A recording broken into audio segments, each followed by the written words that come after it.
Bonsoir à tous et bienvenue à la dernière sortie de cette émission pour ce mois de juillet 2023. Bien avant que nous commencions avec l'émission 1, avant de nous entrer dans le son directement, il est bon pour moi capable d'inviter nous prier pour Joseph Sanderva Judeline qui est malade et qui a besoin de soutien. Déjà que moi saute affiché li là, m'a affiché li à nouveau pour capable prêter plus attention avec lui. Si ou de loin, ou capable bailler soutien par vous dans prière ou bien dans donation. Si vous prêt tout, ou capable passer bailler sang pour que les capable rétablir. Bien sûr, Dieu en tiendra compte. Et prière que nous pourrons faire, qui t'a dû servir comme prière d'introduction à l'émission de ce soir, nous pourrons aller diriger vers Joseph Sanderva Judeline pour que, bon Dieu, le docteur par excellence, capable de toucher lui de sa main guérissante là où elle est, et nous serons certains que par la foi, des miracles capables d'opérer. Et bien sûr, nous ne pouvons pas seulement prier, mais gens nous capables d'apporter soutien nous pour que notre ami, notre sœur, cette étudiante est capable de recouvrer la santé. Rejoignez-moi dans la prière. Nous prions pour Joseph Sanderva Judeline. Notre Père qui es aux cieux, merci parce que vous mettez à notre disposition ta main omnipuissante. Qu'il te plaise, ô bon Père, en cet instant selon ta volonté, de veiller et de toucher ta fille, Sanderva Judeline Joseph, qui est hospitalisée. Les besoins aident-nous, mais par-dessus tout, les besoins aident-nous. Nous connaissons qu'ils sont déjà disposés et ces enjeux ont déjà couverts. Nous sommes capables de toucher cœur chaque grain de monde qui va garder l'émission ça et qu'on sache nous capables d'aider lui. Et nous connaissons à la fin à bien des mots de témoignage, des actions de grâce parce que tu nous as secourus. Pardonne au Père que cette émission soit exceptionnelle et extraordinaire. Aide-nous à comprendre ta révélation au nom de Jésus. Amen. Partagez vidéo ça avec l'autre monde comme ça d'ici lundi si Dieu veut nous capables passer by 100 monde qui près yo. C'est dans campus Université Adventiste d'Haïti lundi si Dieu veut. Jacques nous sommes là dans affiche là, nous capables passer faire donation yo pour nous capables aider Sanderva Judeline Joseph qui hospitalisé. Merci pour soutien ou, merci pour aide et merci pour compréhension. Et maintenant, nous enchaînons avec la présentation de la leçon de cette semaine. Ce sera la leçon 6 ayant pour titre « Le secret ou le mystère de l'Évangile ». Nous tirons texte de mémoire là dans Éphésiens 3, soit les versets 20 et 21, n'appelé dans la version Louis II, qui dit « À celui qui peut faire, par la puissance qui agit en nous, infiniment au-delà de tout ce que nous demandons ou pensons, à lui soit la gloire, dans l'Église et en Jésus-Christ, dans toutes les générations, au siècle des siècles. Amen. » Et maintenant, nous allons passer dans le son. Et le secret excite la vénération. Balthazar Gracian. Les documents qui révèlent les choses cachées attirent beaucoup l'attention. Nous n'avons qu'à consulter les médias sociaux.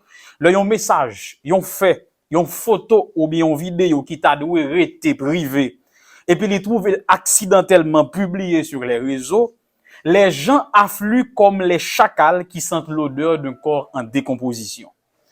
La leçon de cette semaine est pertinente dans le sens qu'elle va satisfaire les curieux, mais également dévoiler le mystère susmentionné dans le chapitre 3 de l'épître aux Éphésiens. Qu'est-ce qu'un mystère? Un mystère, c'est le caractère de ce qui est caché ou de ce qui n'est pas révélé. Dans la religion, il désignait un caractère ésotérique. C'est une religion ou bien un groupe qui t'assemblait par révéler secret avec profanio, mais qui réservait seulement avec silayo qui initiait. L'on parlait de religion ésotérique ou bien secte ésotérique ou bien groupe ésotérique. C'est un groupe de personnes qui ont un ensemble de secrets qui n'ont pas révélé aux profanes, à tout venant, mais spécialement à ceux qui font partie de leur rang que nous pourrons appeler les initiés. Nous sommes capables de parler également de la franc-maçonnerie qui pas révéler des secrets à n'importe qui monde, faut qu'on capable d'initier pour capable connaître qui ça qui la donne. Dans le chapitre 3, ce chapitre qui boucle la portion kérigmatique de l'épître aux Éphésiens, Paul révèle un secret que Dieu aurait volontairement caché, même aux prophètes de l'Ancien Testament. T'as semblé que bon Dieu décide de révéler un mystère qui vient d'une éternité, et à travers Paul, il décide de le révéler. Ce secret allait renverser les fondements même du judaïsme. C'est paradoxal, parce que Paul, c'était autrefois cet homme sans hésitation qui est capable de touiller pour préserver la pureté du judaïsme. Pourtant, c'est lui-même que bon Dieu désignait pour capable de renverser les fondements de cette religion. Et le son ce maintenant, il fait tide, vu que il dit, nous pourrons aller parler de mystère. Et sur les médias sociaux, lorsque j'ai publié l'affiche ou encore l'annonce de cette émission, demandez Mounio, est-ce que christianisme a un aspect ésotérique? Dans le sens que seuls les initiés auraient accès à ce mystère ou ce secret dont Paul parle au chapitre 3 de l'épître aux Éphésiens. Nous allons aller faire une lecture pas à pas et puis essayer de comprendre et interpréter au pas de la leçon de cette semaine. Première partie, leçon 1, il dit c'est Paul, apôtre emprisonné. Et déjà, c'est un titre qui dérange. Nous accepté un ex-tolard à l'église. Oui, il était en prison, mais maintenant il est chrétien. Ça n'a pas posé problème que un monde était en prison et puis je dis aller choisir l'église. Mais comment nous sommes capables de considérer un pasteur en fonction que arrêté? Ensuite, il a guéri, peu importe les raisons de son arrestation.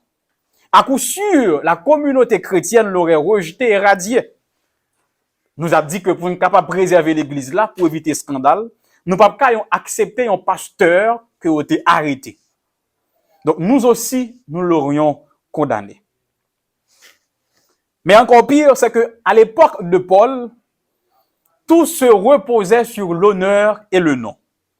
Non, avec nos familles, on était désignés automatiquement comment pour moun yo wè ou, comment pour moun yo considérer ou, et comment pour moun yo accepter.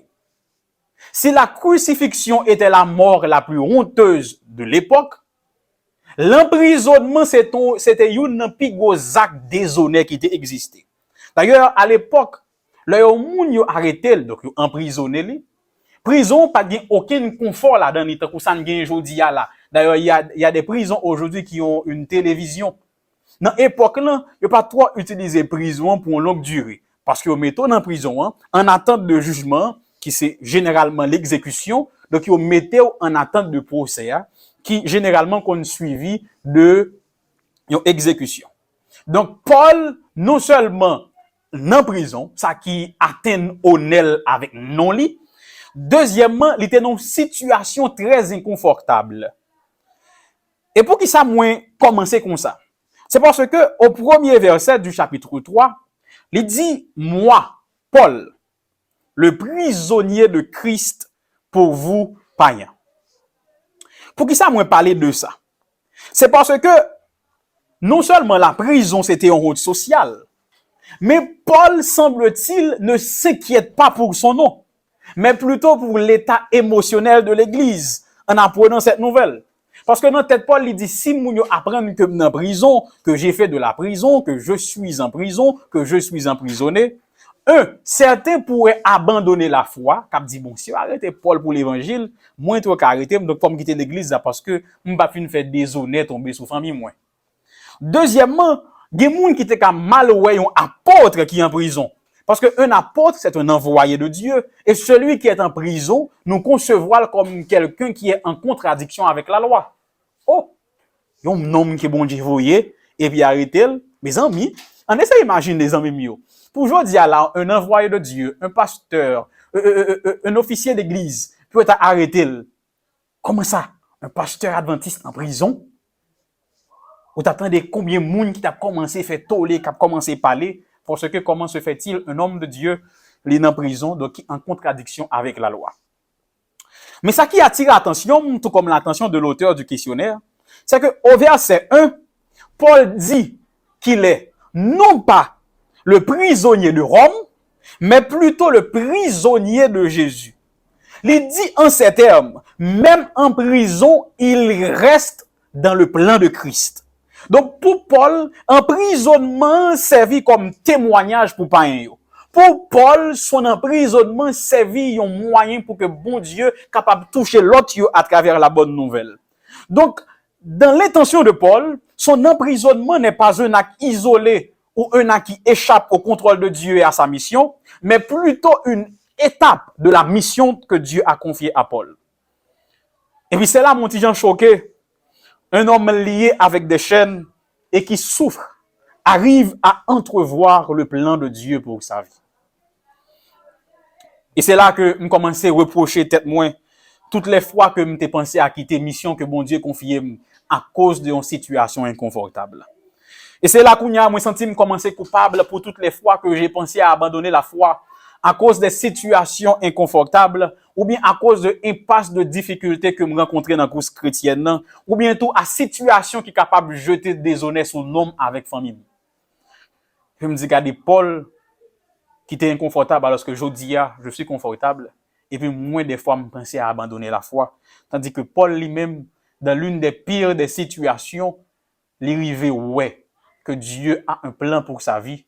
Et que le fait qu'il soit emprisonné n'est pas un acte isolé, n'est pas un acte qui échappe au contrôle de Dieu, mais c'est plutôt une étape de la mission que Dieu lui aurait confiée. Et j'entends, je dis à me comprendre que toutes les mauvaises situations de ma vie, toutes les impasses de ma vie, toutes les situations inconfortables de ma vie ne sont pas des actes isolés du plan de Dieu et ils n'ont pas échappé contre le bon Dieu. Mais c'est plutôt une étape dans la mission que bon Dieu confie maintenant. Peut-être que je ne peux jamais saisir, porter mission que bon Dieu confie maintenant, mais je dis à travers la pensée de Paul, je vais comprendre que tout ça que je vais inscrit dans le plan bon Dieu, il n'est pas un acte isolé. Bon Dieu n'a pas perdu le contrôle là, mais plutôt c'est une étape dans la mission que bon Dieu confie.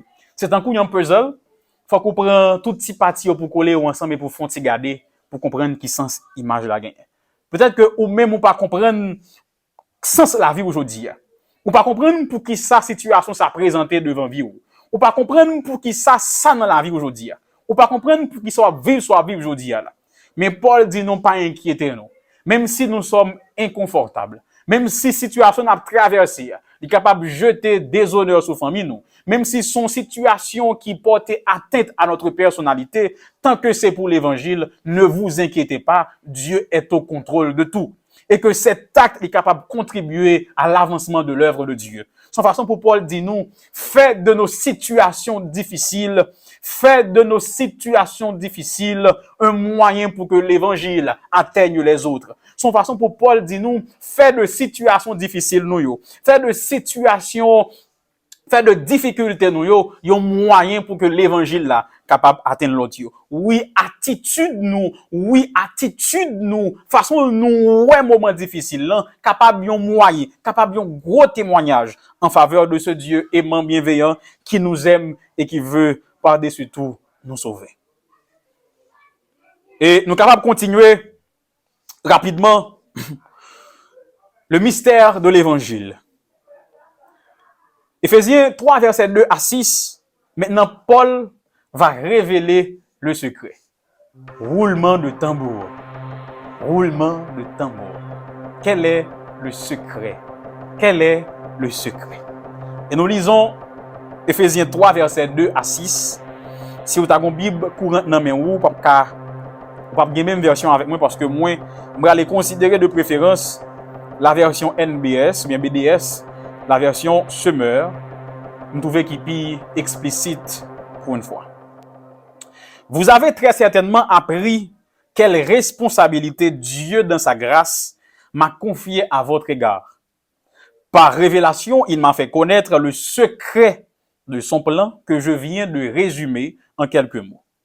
En me lisant, vous pouvez vous rendre compte de la compréhension que j'ai de ce secret qui concerne Christ.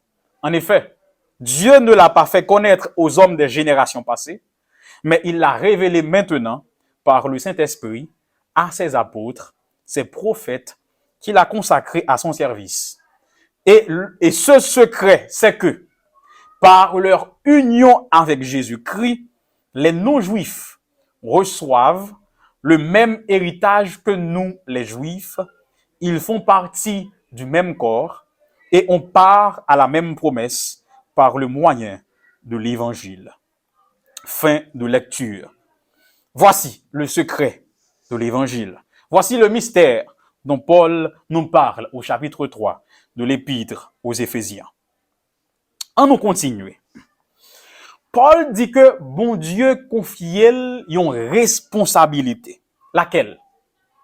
Paul est appelé le 13e apôtre, vu que nous connaissons que bon Dieu t'a choisi 12 et que Paul s'ajoute à la liste des apôtres, il est donc considéré comme le 13e apôtre. Mais il relève tout en fonction du caractère de son évangile, l'apôtre des gentils, parce que c'est lui-même sous l'influence de l'Esprit Saint pour aller comprendre, pour aller discerner, pour aller porter cette bonne nouvelle que Jésus sauve par son sacrifice. Il pour faire nouvelle ça arriver dans les oreilles païens et dire que le salut est également à leur portée. C'est lui-même qui devait discerner que le salut de Jésus était destiné aux Juifs, également aux non-Juifs. Selon la prédication paulinienne, l'évangile aux païens ou le salut offert aux païens, l'arrivait dans le même titre que les Juifs. Ça veut dire que Paul dit le fait que le salut soit offert aux non-Juifs, ça arrêtait un mystère. Son mystère qu'il a depuis l'ancienne alliance jusqu'à Paul. Selon lui-même, les Juifs ont faussement interprété leur rôle dans la mission. Au lieu de garder jalousement les lois de Dieu, comme un fils égoïste, ils auraient dû les faire connaître aux nations païennes pour qu'ils puissent eux aussi faire l'expérience du salut. En d'autres termes, Paul dit que depuis l'ancienne alliance, on a pensé que l'évangile là était seulement offert aux Juifs, donc les non-Juifs, les païens, les autres nations païennes aux alentours d'Israël, pas de gagner possibilité pour capable entrer en communion avec Dieu. Paul dit que c'est parce que nous t'es mal interprété.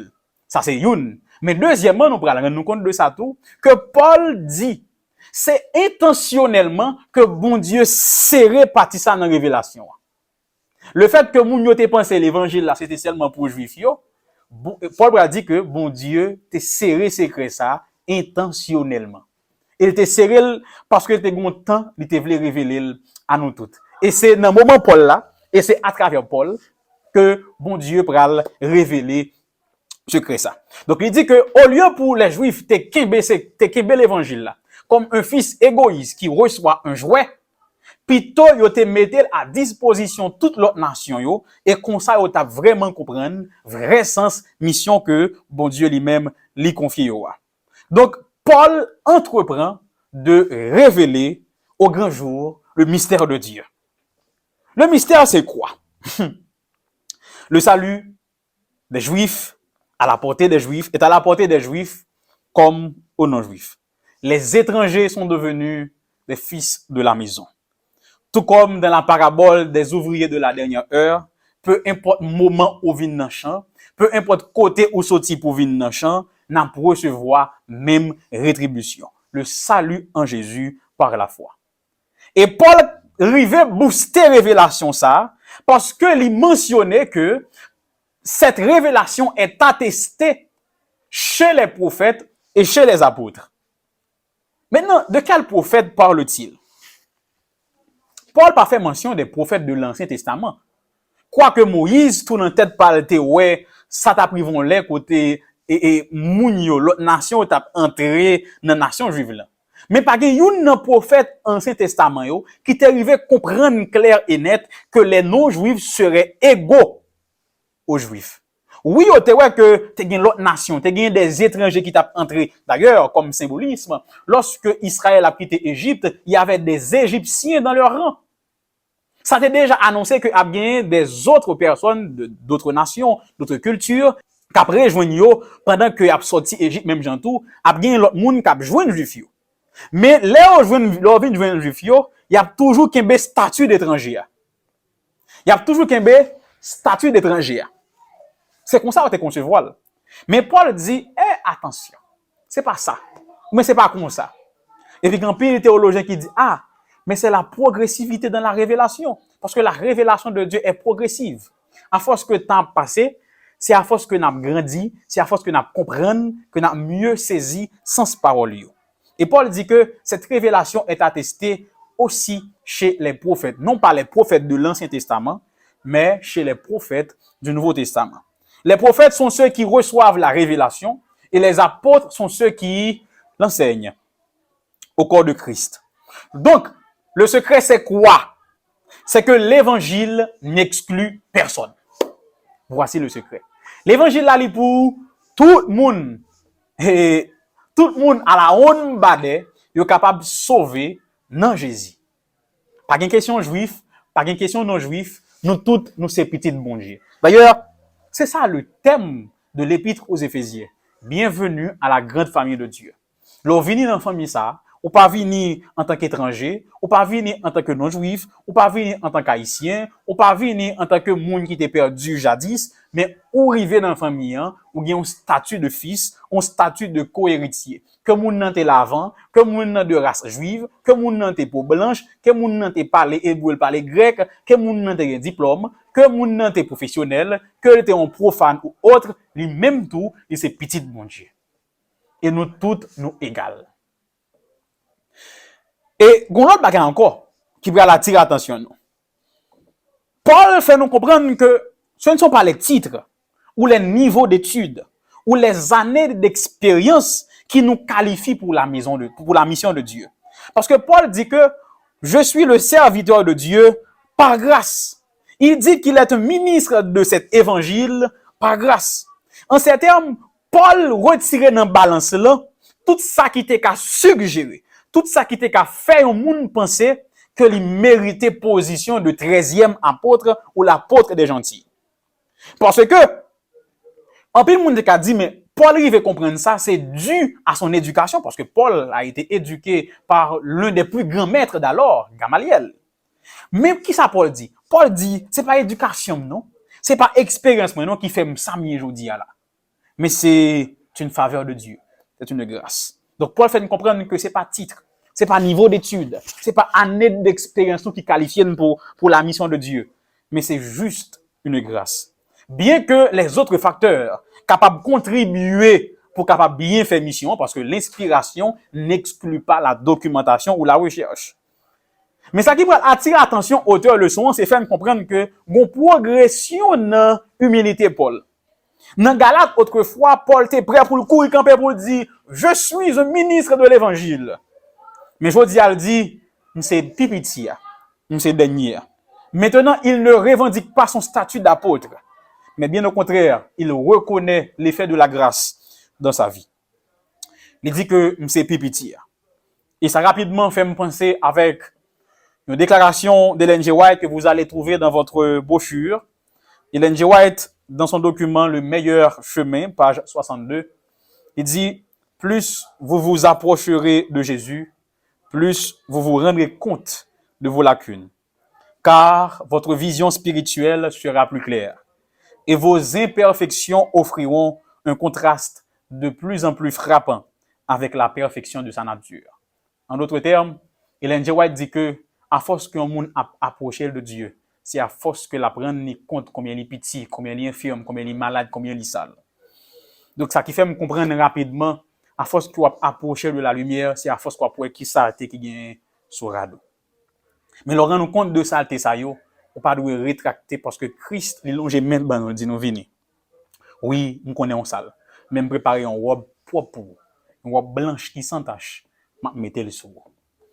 Donc si peut-être ou t'as pensé s'il m'arrive des fois de penser que je suis plus juste que l'autre, c'est parce que je suis loin de la lumière. C'est moun qui prend lumière qui toujours rend ni compte combien sale. C'est moun qui prend lumière qui toujours rend ni compte combien il y a défaut.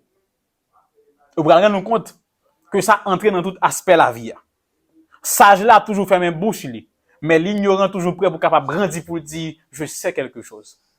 Or le sage va dire je ne sais rien.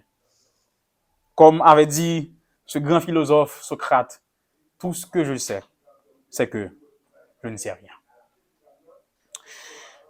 Et Éphésiens 3, versets 14 à 19, nous présente Dieu en tant que Père de toutes les familles humaines. On font on ouvre une petite parenthèse. Là, un démocrate, li élu, ça favorise partisan li yo. Ça confère à partisan li yo une certaine supériorité sur les publics. Même tout, le fait que Dieu avait choisi un Christ juif, juif yo te ka penser que ça ka bailler une certaine supériorité par rapport à ceux qui ne sont pas juifs. Pour éviter que juif yo prenne pente ça, Paul revient sur ses pas en disant que Dieu est le père de toute famille humaine.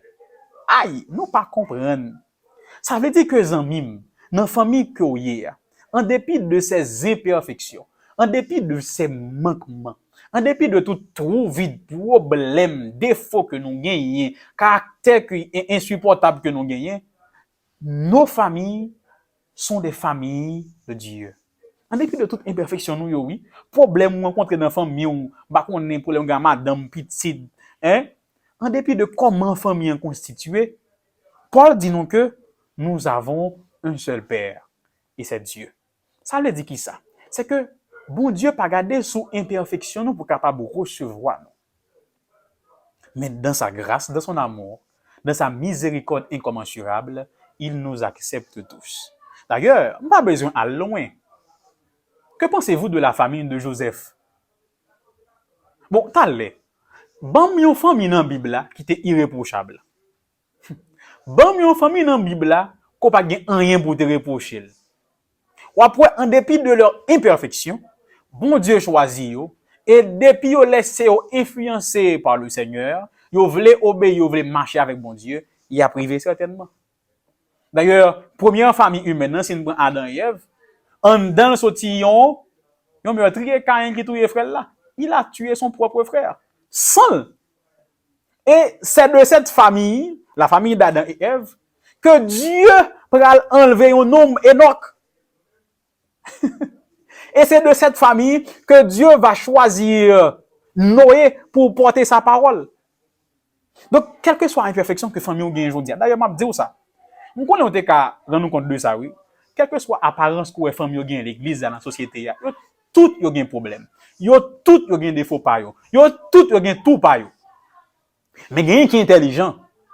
Vous ça fait intelligent parce que yo pas garder défaut que yo gagne. Yo garder qualité que yo gagne. Il y a un pile famille chrétienne qui n'a un pile bagay à reprocher. Mais vous comprenez que les linges sales se lavent en famille. Mais l'avantage que nous avons en tant que famille chrétienne, nous pas laver linge sale nous dans petit de l'eau source, nous laver dans sang agneau. Comme ça, Christ avec son expiation, il couvre péché nous, il lave péché nous. J'aime t'ai dit semaine passée, à force que nous nous approchons de Dieu, nous nous approchons également de notre frère. Oui, les linges sales se lavent en famille, mais nous, les familles chrétiennes, nous lavons les linges sales nous, dans sang agneau, qui pardonne les péchés nous, qui nous forme que les voulait, qui range les caractères nous, qui fait nous venir plus tolérants, qui fait nous capable de supporter l'autre, qui apprend nous aimer, qui fait nous ouais au-delà de défauts partenaires là, pour que nous capable de compléter l'autre. Et Paul, pour capable expliquer cet aspect de l'amour que Dieu manifeste à notre égard, Paul peut faire nous comprendre que ciment qui kembe toute famille ça yo, c'est l'amour. On font petit camper là. Gen pile nan nous qui orphelin, ça veut dire qui pas gen papa, qui pas gen maman, ou bientôt qui orphelin de père ou de mère. Paul dit nous, grâce à l'amour que bon Dieu manifesté pour nous, jamais nous ne serons orphelins. Ça veut dire que même si nos pères terrestres, nos mères terrestres capables d'abandonner nous, ou bientôt nous capables de perdre au cours de vie nous, mais bon Dieu lui-même, nous avons un Père dans les cieux qui nous aime d'un amour sans mesure, qui prend soin de nous, il veille sur nous. Et ça fait qu'on chante dans mes louanges là que me remet, surtout le bral dormi, qui rassure. Heureux de savoir qu'un Père plein d'amour veille au dehors. Et ça qui rassure encore les m'a sorti la journée, c'est que ce Père ne veille pas seulement le soir. Alléluia. Mais il veille même la journée. Et ça qui pousse à lever, c'est pas forcément forcer, il pas payer. heureux de savoir qu'un Père plein d'amour veille sur moi. Et Paul pral dit, quoi dimension l'amour bon Dieu, nous sommes capables de mettre à 4. Il dit longueur, largeur, hauteur, profondeur. Il y a un peu de théologiens qui demandent, mais pour qui ça Paul parlait de 4 dimensions, ça yo, même leçon, on tout questionner sur ça. Et puis, moi, me dis, bon, nous proposons notre approche. On dit, dans la littérature biblique, là, nos bio gagnent une valeur spéciale. Tant que 7, c'est perfection. Voilà. Donc, on dit que, mais qui ça 4 là veut dire dans la littérature biblique, là? Le nombre 4 ou le chiffre 4, il symbolisait l'action totale de Dieu. Bon, exemple. Dans 1 Samuel 3, verset 1 à 11, Dieu appela Samuel 4 fois. Dans le Nouveau Testament, nous avons 4 évangiles et également 4 évangélistes. Matthieu, Marc, Luc et Jean. Lazare passa 4 jours au tombeau. Jean 11, verset 17. Apocalypse 6, verset 2 à 8, comptait 4 couleurs de chevaux. Également, Apocalypse 7 et 1 contrôlait 4 anges destructeurs debout aux 4 coins de la terre. Apocalypse 4, verset 8, ben nous les 4 animaux devant le trône de Dieu. Et Ézéchiel 1,5 présentait nous la vision des 4 êtres vivants. Donc, dans la littérature de la Bible, 4 symbolisait l'action totale de Dieu. Donc, là, 4, c'est que bon Dieu a fait action totale. Comme les 4 cornes du taureau dans le sanctuaire. Pour montrer que bon Dieu pardonne nous totalement. Mais même Jean tout, si on a parlé de l'amour bon Dieu, et nous, dimension 4, c'est pour montrer un amour qui est total. Un amour qui pas coupé petit bout par petit bout. C'est pas un amour qui contre mesure ou bien à mi-mesure, mais c'est un amour total. Donc, en nous aimant à 4 dimensions, Dieu pose une action totale et entière. Donc, bon Dieu, ben nous, tout l'amour. Et c'est grâce à cet amour, entre parenthèses, total, que moi, en dépit de défauts mieux, que moi, en dépit de péché moins, que en défaut de passer moins, moi capable de dire que je suis un fils de Dieu. Moi, c'est petit bon Dieu. Même Jean pour même tout. C'est cet amour qui pourrait faire que l'homme garder Casimir, m'garder Slayer, m'garder Tico, m'pas garder sous défaut yo, pas garder sous défaut. Mais regarder sous l'amour bon Dieu pour que yon capable vivre avec l'autre tant que des frères. Et mais c'est même l'amour ça qui t'a doué cimenter relation dans l'église là. Oui, on a toujours des choses pour nous reprocher. Mais dès que nous regardons à cet amour qui est total à 4 dimensions, n'a privé tolérer cela qui va côté nous. Et c'est pour ça que Paul parlait de ces 4 dimensions pour faire comprendre que c'est parce que cet amour est total qui fait les Juifs capables de tolérer les Juifs et comprendre qu'ils sont égaux dans ce nouveau corps, l'Église de Dieu. Et maintenant, mes frères et mes sœurs, nous-mêmes qui avons écouté mes gadem de part et d'autre, qui ça nous pas qu'à supporter bon côté frère nous? Qui ça nous pas qu'à supporter dans mes sœurs nous qui partagent même foi? Ou bien qui dans famille nous? Même gens tout ou même qui capable raciste, ou capable supporter couleur pomme. Même gens gen moun qui gen couleur pomme qui pas supporter si la gen peau blanche. Pas garder sous couleur peau mais garder sous l'amour bon Dieu qui total pour capable aimer prochain là. Et c'est l'amour qui est capable de détruire toute barrière qui sépare nous. Depuis l'église là choisi aimer gens que bon Dieu aimer nous les hommes, n'a pas que n'a dépassé toute limite yo. N'a crasé barrière yo pour que nous tous nous capables de faire un seul en ce nouveau corps qui est le corps de Christ, qui est l'église de Jésus. Mes frères, mes sœurs, voici donc le mystère de l'évangile. Et pour nous qui vivons au 21e siècle, les capables peut-être de juifs et de non-juifs, mais capables de gagner des barrières raciales, des barrières culturelles, sociales, économiques.